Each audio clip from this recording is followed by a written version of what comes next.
Well, I am from Washington, D.C., as just introduced by them, and I do have a favor to ask all of you. I want you to clear your mind of everything except what you hear.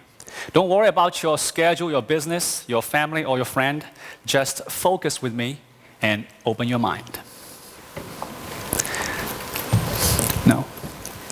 Open that.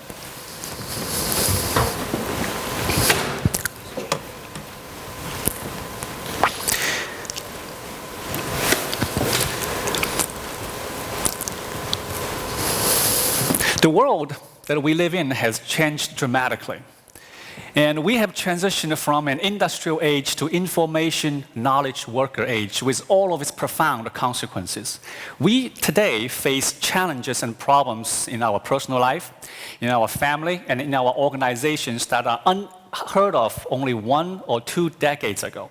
And these challenges are not of new order of magnitude. They are altogether different in kind. Now, some of the common challenges we all face today: fear and insecurity. A lot of people today are gripped with a sense of fear. They fear for the future, they feel vulnerable in the workplace, and they're afraid of losing their jobs and their abilities to provide for their families. And this vulnerability often fosters a resignation of riskless living and codependencies to others at work and at home. Blame and victimism. Every time you find a problem, you will usually find a finger point of blame. Society today is addicted of playing victim. If only my boss wasn't a controlling idiot. If only I hadn't been born so poor. If only I had lived in a better place. If only I had not inherited such a temper from my dad. If only my kids weren't so rebellious. If only other departments did not mess up my orders all the time. If only we are not in such a declining industry. If only my people weren't so lazy and without drive. If only my wife is more understanding. If only, if only. Now, the children of blames are cynicism and hopelessness. When we succumb to believe that we are victims of the circumstances, we lose hope. We lose drive, and we usually settle in resignation and stagnation. Lack of life balance. In today's cell phone society, life is increasingly become stressful, demanding, and absolutely exhausting. For all the effort we manage our time to do more, be more, to achieve greater efficiencies through the wonders of new technology, have we produced balance and a peace of mind? In the last 50 years, the success literature is filled with image consciousness, with quick fixes, with techniques, with social band-aids and aspirins that addressed acute problems and sometimes appear to solve them temporarily, but left the underlying chronic problems unchecked. And these underlying chronic problems will fester and resurface time and again. Well, the truth is, our problems and the pains are universal and increasing. The solutions to our problems are and will always be based on common, universal, timeless virtues and principles that are common to any enduring and prospering societies throughout history. Now, allow me to introduce to you an ancient civilization. A culture that has endured 5,000 years, a culture rich with principles, virtues, and wisdom. Now, Chinese culture is different than Canadian culture. It is different than Western culture. Let me illustrate to my point with 2 paintings.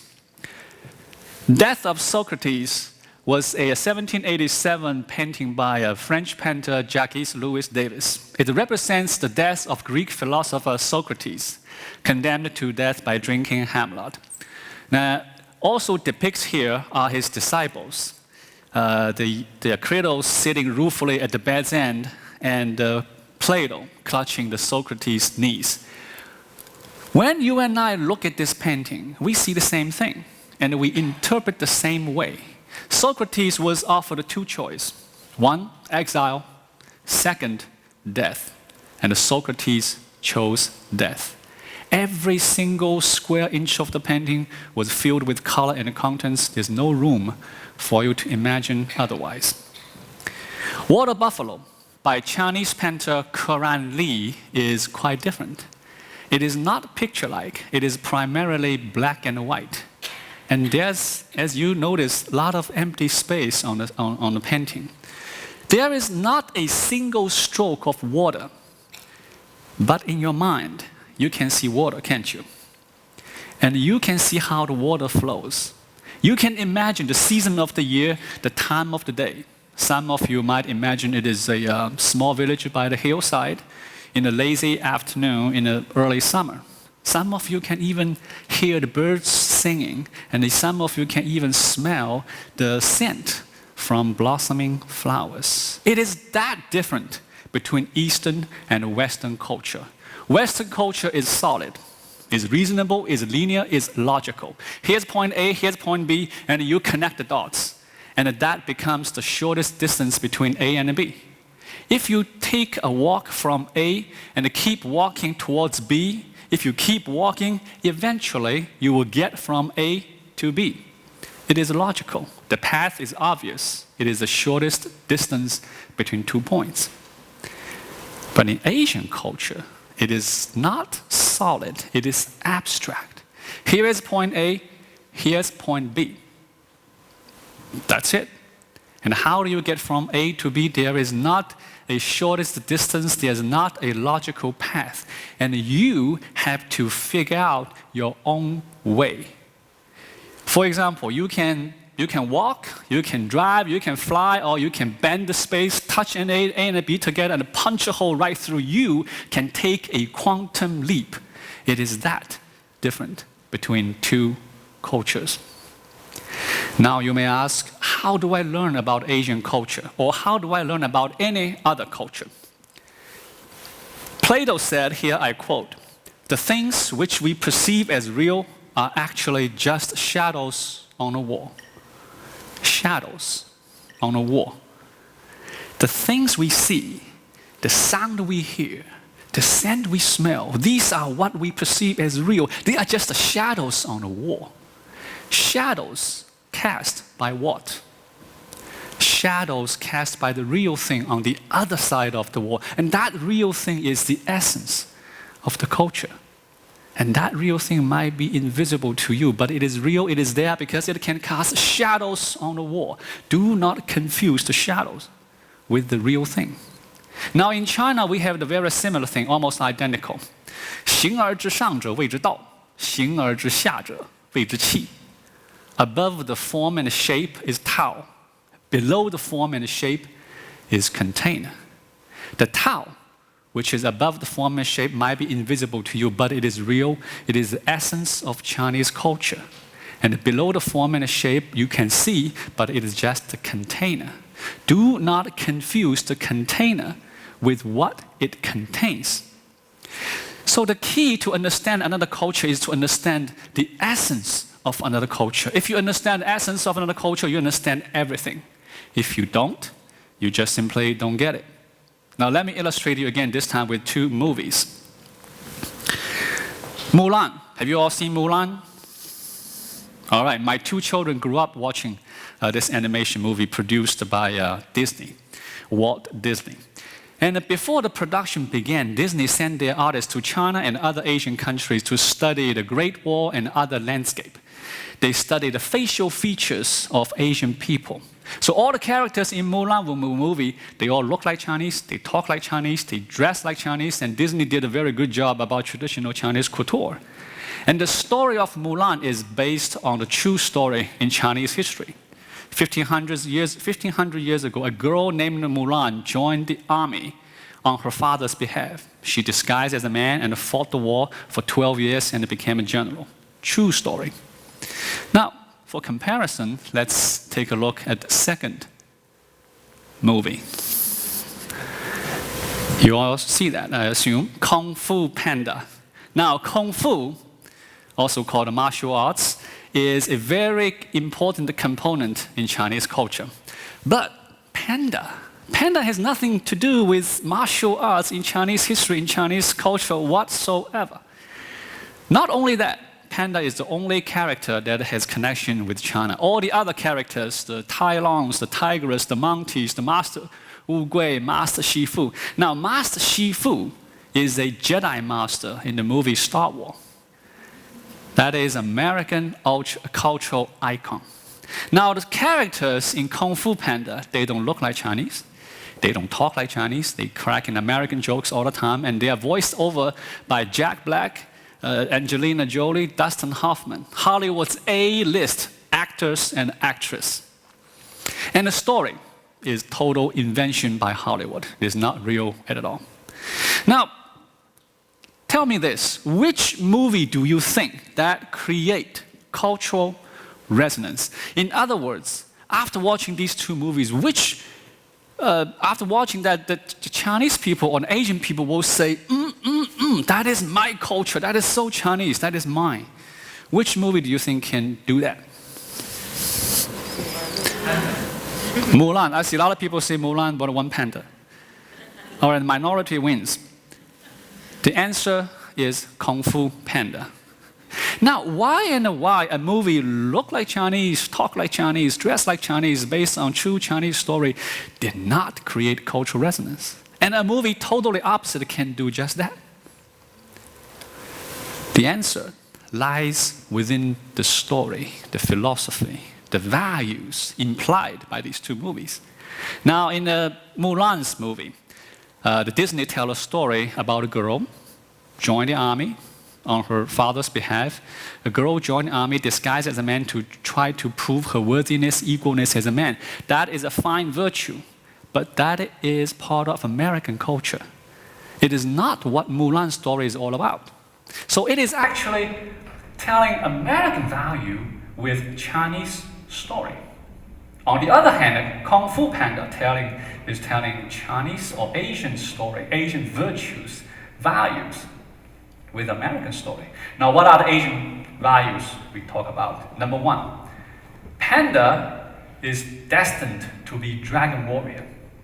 On the day that Master Wu Gui is scheduled to pick from China's top martial artists for the next dragon warrior, Panda fall off the sky and drop right in front of the Master Wu Gui. And the Master Wu Gui pointing at the Panda say, that is our next the dragon warrior, to everybody's shock. Now, nothing happens randomly. Everything happens with a reason. You are who you are today because you are destined to be who you are today. Everything you do has a consequence, and they will shape your future life. Cause, effect, it's called fate. Core Asian value. Second, how did Panda become dragon warrior? How did he achieve the status of dragon warrior? He opened the dragon scroll. That is a document that supposedly only be opened and read by the dragon warrior. And when Panda opened it, voila, it was blank. It was nothing. It is just full of empty space. Now remember the empty space in a Chinese painting? Here's point A, here's point B. You have to figure out how to get there. Here's where you are. The next is become dragon warrior. And you have to figure out there is not a logical way for you to get there. And the Panda did just that. He figured out. He took a quantum leap. That's core Asian value. There is more. Martial arts, Kung Fu, is actually not about fighting. It is all about being a good man or good person, being a better person, and being a better person with a higher morality. And this process, this practice to elevate your morality is called cultivation. And the Kung Fu is deeply rooted in cultivation practice in China. As a matter of fact, there are two primary Kung Fu styles in China. Number one is called Shaolin. Shaolin is deeply rooted in the Shaolin temple. They get their name from it. The Shaolin temple is a Buddhist temple. That is a cultivation practice. And another style is called Tai Chi. It's founded by Zhang Sanfeng, and he's a Taoist cultivator. See, the Chinese martial arts actually is deeply rooted in the cultivation practice. There is more. Master Wu Gui transformed to flowers and ascend to sky. In ancient time, Chinese people believed that's how the people with high morality die. Actually, they did not die. They complete their journey on earth, they complete their cultivation, and they become immortal, and they ascend to heaven. Core Asian value, and there's more. Eventually, Master Shifu found his inner peace by getting rid of the attachment of anxiety. Core Asian value. So as you can see, you don't have to look like Chinese, dress like Chinese, talk like Chinese, but if you understand the essence of Chinese culture, you can be Chinese, every bit Chinese that you can imagine. If you understand the essence of another culture, the people from another culture will embrace you as one of their own. Now let's pause and think for a moment. What benefit can that bring to you in today's smaller world, in today's diversified society, in this information knowledge worker age? The benefit is huge. What success will you achieve if you reach that level of understanding of another culture? The sky is the limit. And the success of Kung Fu Panda is evident by its sequel. There was Kung Fu Panda 2 last summer, and there will be Kung Fu Panda 3 next summer. And no doubt it will become a very, very successful franchise. Now you may ask, tell me this, what then is the essence of Chinese culture? Now in a nutshell, the essence of Chinese culture, the Chinese civilization is divinely inspired, it is cultivation based, it is a tradition of self-discipline and a veneration for the divine. In a nutshell, that's the essence of Chinese culture. And one of the ancient names for China is the Celestial Empire. The Chinese people believe their magnificent civilization was a gift from heavens. So therefore, in ancient times, Chinese people believed that virtues such as truthfulness, compassion, integrity, tolerance, loyalty, filial piety, that Chinese people value these virtues are true throughout society. No matter who you are, you can be a farmer, a fisherman, a carpenter, or a government official. For example, before studying, a scholar would meditate. A chef would take pure heart to making meals. And these virtues and the principles are the manifestation of the essence of Chinese culture. And these virtues and the principles come to life through legend, history, characters, and the stories. Stories told from father to son, from one generation to next. And that becomes part of traditional Chinese culture. Now, I have some bad news for you.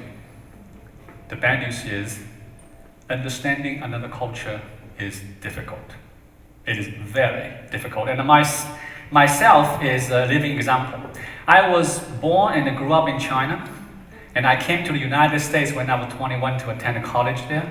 After I graduated, I settled down, I get married, I raised a family. I have two children, and I watched my two children grow, and my girl just started her college this year.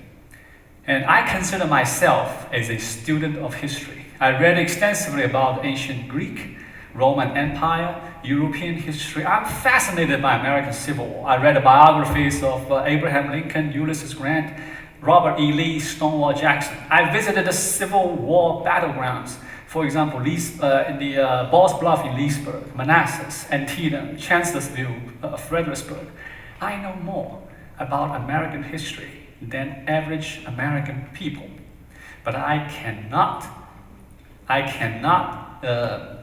claim that I know what's at the heart of American culture. I do not seem to get it. And I do not know much about Canadian culture as well. But the same holds true for Canadian people to understand Chinese culture. Now, the news will get worse in my next couple of slides. Actually, it will get much worse. This magnificent civilization is on the brink of extinction. We are living in the middle of a cultural dark age. In 1949, Chinese Communist Party came to power. The ideology of Communist Party is materialistic and anti-theistic. Not that they promote this class struggle, not the compassion and harmony among man and nature as the traditional culture emphasizes on. In order to make room for its ideology, the party systematically destroyed traditional culture and demonizing it as superstition. During Cultural Revolution, the party went on large scale of destruction of our cultural heritage, and most of our most treasured cultural relics were destroyed. For example, on the left is the pulling down of a monument in Confucius Mansion. On the right is the humiliation and the destruction of Confucius statue. And unfortunately, this suppression and the destruction continues today. Yes, continues today. It becomes sophisticated though. The party no longer destroy the cultural relics these days. On the contrary, they promote Confucius institution inside China and overseas. But what the party promotes are the shadows on the wall. What the party promotes are the containers, not the essential of Confucius' teaching, which is the self-discipline and the veneration for the divine. Now, more than 60 years have passed since 1949, 2 generations. Many things can happen in 2 generations, and many things can be forgotten. Chinese people born after 1949 opened their eyes to a spiritual desert. They are no longer familiar with their own cultural heritage and the tradition. If Chinese people no longer recognize or understand their own culture, and this culture is literally on the brink of extinction. And when people walk away from the self-discipline and the veneration for the divine, bad things will happen. Actually, bad things have happened. Piracy, corruption are rampant in China. Respect and the protection of intellectual property is non-existent.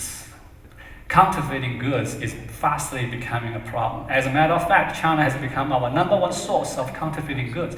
Fake drugs were sold to treat hypertension, diabetes, skin diseases, and other complicated illness, including cancer. So you can see this dark age is not only limited in cultural realm. This dark age is not only limited in China. It can affect you and your loved ones. Now, amazingly, in this dark hour of the dark age, a hope emerged. Tradition has a magic way to staying alive in people's mind and heart, waiting to be awakened, waiting to be rekindled. The renaissance of traditional culture is going on. It is creating momentum. It creates rising tide that lifts all boats. And the Shengen Performing Arts is leading the way, and the Shengen Performing Arts is behind this tidal wave. What has lasted 5,000 years was once almost lost. Now, the world awaits the divine culture's return.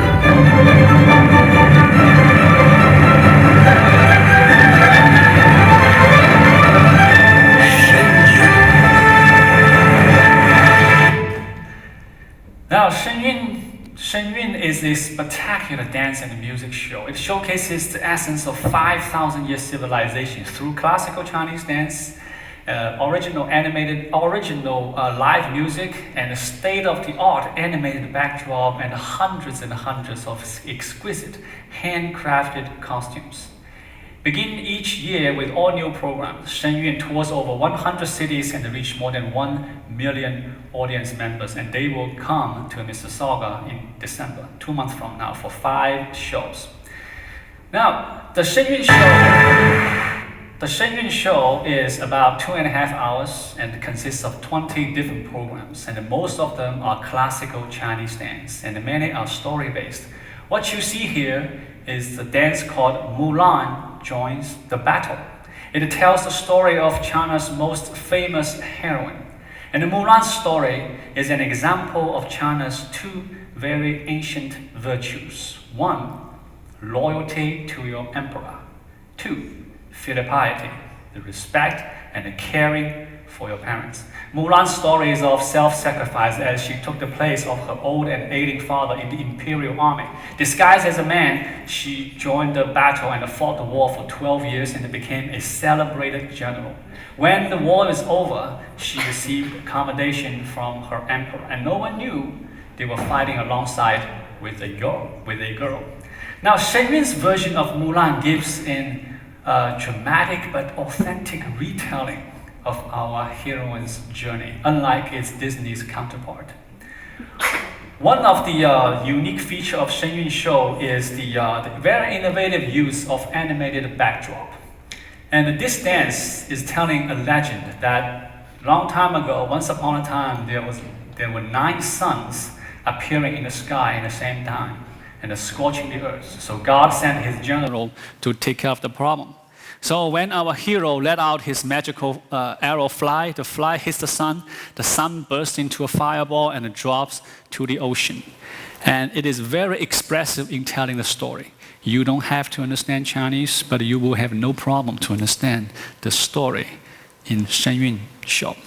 Now, other than story-based the dance, Shengen also includes quite a few ethnic folk dance. What you see here is Mongolian bowl dance. Mongolian people perform this kind of hospitality dance at the feast to encourage their guests to eat and drink more. So they tend to include tableware in their dance. And I can assure you those bowls are real. They are not something attached to the dancers here, because at the end of the dance, the dancers will disassemble the bowls and display them on the floor. And this is a fine example of Manchuria court dance. Manchuria people are from the Qing dynasty. That is the last feudal dynasty in Chinese history. And from the platform shoes to the costume to the tasseled hairstyle, these are very well researched, very well designed, and handcrafted to fit every individual dancers. Now, Shengyun is to build a bridge between culture. And I can think nothing better represented that than its orchestra. On its base, Shengyun's Performing Arts Orchestra is a European-based orchestra, on top of which they include Chinese soloists to a great effect. On the left is this instrument is called a pipa. It is a pluck-strum instrument, also known as the king of all China's folk music instrument. And on the right is the it's called erhu. It's also named two-string violin. It has only 2 strings and the bow in between. So you can only play 1 note at any given time. You cannot play 2 notes at the same time. Now, despite this simplicity, erhu actually is very expressive. It can give the sound that is closest. It can give sound like a soul-stirring sound that is closest to a human voice. I have been watching Shengen Show many times, probably close to 50 times in Opera House, Kennedy Center in Washington, D.C. And every time the erhu was playing, the entire Opera House, which can seat 2,000 people, the entire Opera House is dead silent. And you can hear a pin drop. It feels like everybody is holding their breath. They try to listen to it that intentively. Now, this is a picture of the Shengyun Orchestra. As you can see, this is the erhu, soloist, and that is pipa. It is very difficult to combine the Eastern and the Western music instrument together, because the same note played by for example, Western flute and the Chinese the bamboo flute, the pitch and the tone is distinguishedly different. But somehow, Shengyun artists combine them together and create harmony. It is truly, truly music to your ear. Chinese people in China have long held that their magnificent civilization was a gift from the heavens. Art was primarily a means to explore the connection between human world and the higher universe. Artists cultivated virtues because they believe in order to create art worthy of the divine, there must first be inner beauty and a purity. And the Shenyun follows that ancient tradition. Shenyun artists believe that just mastering the surface of the art is not enough, as it is the heart of the artist that audience feel. Therefore, they take the wisdom and the values from traditional Chinese culture into their daily life. And these inspire them to nurture goodness in themselves on their path to artistic perfection. That is the culture of Shenyun.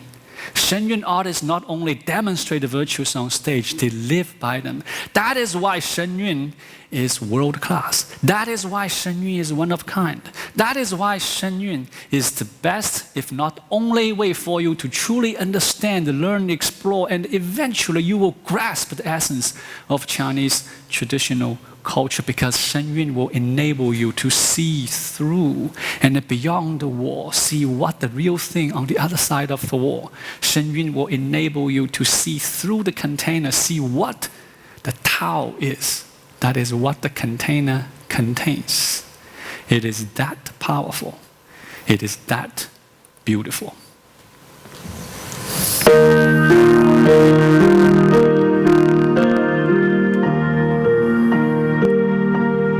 Traditional Chinese dance requires someone to be very poised.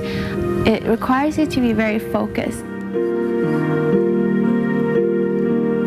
I think I'm pretty good at the control part, because when I dance, sometimes even when I want to look at the mirror, I can't see myself. I don't know why, my eyes just keep looking forward, but I don't see anything. I just see straight ahead. So maybe that's why I'm better at controlling and very focused, being focused. When I was really young, my mom wanted to sculpt me into someone who can present traditional values and someone very ladylike. So she sent me to learn all sorts of different kinds of things, like pipa is a traditional Chinese instrument, and she sent me to learn the flute and calligraphy. And she also sent me to learn dancing, which she hoped to help me have good posture when I grow up. It helps me in everyday life because I realized that all the traditional values that people were throwing away in modern society right now are actually very important, and you need them if you want to dance Chinese dance well. It's not just something shallow. You really need something on the inside and deep understanding to be able to present something nice on the outside. So I started to learn more how to act and dress more traditionally. I'm very happy to meet these young dancers here at Shenyun, because even though we all have very diverse personalities, we all value the same traditional values. I love it when we have different parties or different activities like birthday parties.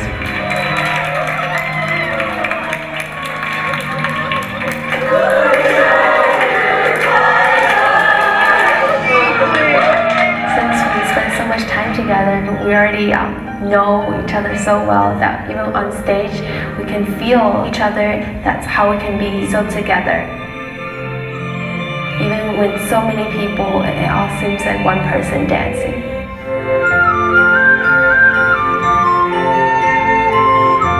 When we dance, we are always conscious about people around us and to be the same and to have the same movement. Were amazing, you know, the way they just all worked together as one. It was just like looking like one object moving around. Incredible. Not just the individual dancers, but for everyone to dance together to really perform so well as a group. I thought that was very impressive. Super, absolutely.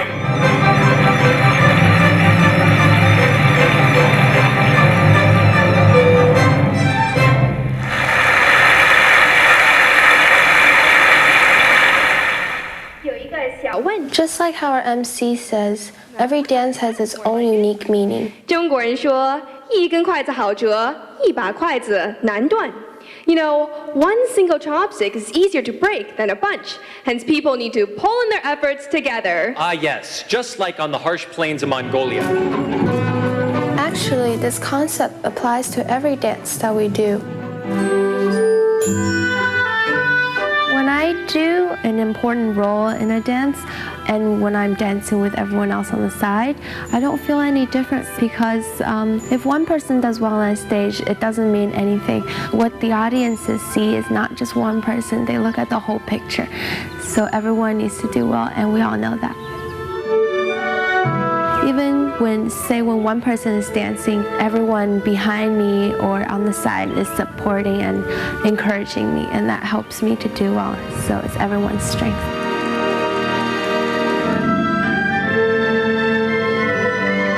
We just think about how to make our dancing better and how to be a better person, and that helps us also on stage to be focused and present the right message to the audience. Beautiful, beautiful. Love the spirituality in it because it touched my heart. It was a divine message there, and the message was wonderful. Each of the dancers and the singers had that core, that groundedness themselves, so they were not just performing but actually living the message that they were dancing. I can relate with those messages very much. So yeah, very hopeful. It was beauty for the eyes and beauty for the brain and beauty for the heart. So I'm walking away very inspired and full with optimism. I just feel like it's almost like being reborn and starting anew again in my life and letting go of a lot of pain and illusion. So that's when I felt very teary. I believe that art forms created with pure and clean intentions will radiate positive energy that can benefit the audience.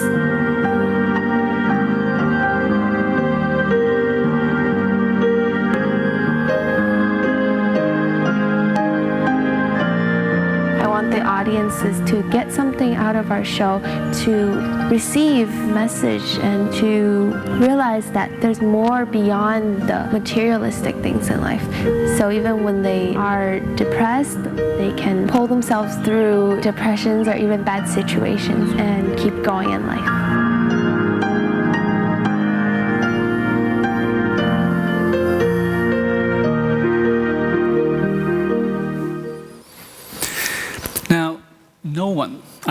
No one can deal with change in life if there is not a changeless core inside them. The key to the ability to change is a changeless sense of who you are, what you are about, and what you value. Virtues are deep, fundamental truths, classical truths, generic common denominators. Virtues are bigger than people and circumstances, and thousands of years of history have seen them triumph. Even more important, we can secure in the knowledge that we can validate them in our own life, by our own experience, by centering our life on the universal virtues and principles. We created a fundamental paradigm of effective living. That is the source of wisdom, guidance, power, and security. Like the United States of Constitution is fundamentally changeless. In over 200 years, there had only been 26 amendments, and 10 of which were in the original Bill of Rights. It is a document that the US President agrees to defend and support when he takes the oath of allegiance. The Constitution has become the foundation and the base that enable people to ride through such major traumas such as Civil War, Vietnam, or Watergate. The Constitution has endured and served its vital function today because it is based on correct virtues and principles, on self-evident truth contained in the Declaration of Independence. And these virtues and principles empower the Constitution with a timeless strength, even in the midst of social ambiguity and change. Now, Thomas Jefferson, one of America's founding fathers, said, I quote, "Our peculiar security is in the possession of a written constitution." End quote. Do I, do you, do we all have our own personal written constitution, a source of wisdom, guidance, power, and security? Now, I do not expect that after you see the show, all your problems and challenges will disappear. But if you see the show, and you will, if you see the show with open mind, I feel comfortable to assure you that you will gain new perspective, you will gain new perception, you will experience paradigm shift, you will gain new lens through which you see things in a new frame of thought. If you think differently, you will see differently. And if you see differently, you will act differently. And when you act differently, you will have a different set of consequences. And your life will be changed for good, of course. Cause, effect. Never failed to work. Now I apologize, I keep saying it's a Chinese civilization, Chinese culture, Chinese virtue, Chinese principles, but think about it. Those virtues such as truthfulness, compassion, tolerance, integrity, fidelity, humility, justice, courage, bravery, so on and so forth. They are the wisdom and they are the virtues we all share. This is what mankind is based on. It just happened that China has validated them continuously for 5,000 years. It is our culture. It is our civilization. So let Shen Yun take you on to a journey to explore this divinely inspired 5,000-year history and the civilization. Let Shen Yun take you to a world where beauty and the purity have never been lost. Now, we have been giving the same presentation in government agencies, corporations, in schools, clubs, and the churches, and I hope that you will share your experience you have today with your community. And we hope to introduce this magnificent civilization and a culture to as many Canadians as possible. And you are respected members of the community, and so I ask you to give us a chance, to bring this presentation to your organization and to your social gatherings. And I'm just asking each one of you, one chance. I think you should give it to me. All right? And my colleagues, Rebecca, can you raise your hand? And she's working in the help desk over there. So if you are willing to help us to open more doors, please talk to her and leave your contact information. And we will be more than happy, willing, and able to bring this presentation to your place. Thank you very much. Thank you.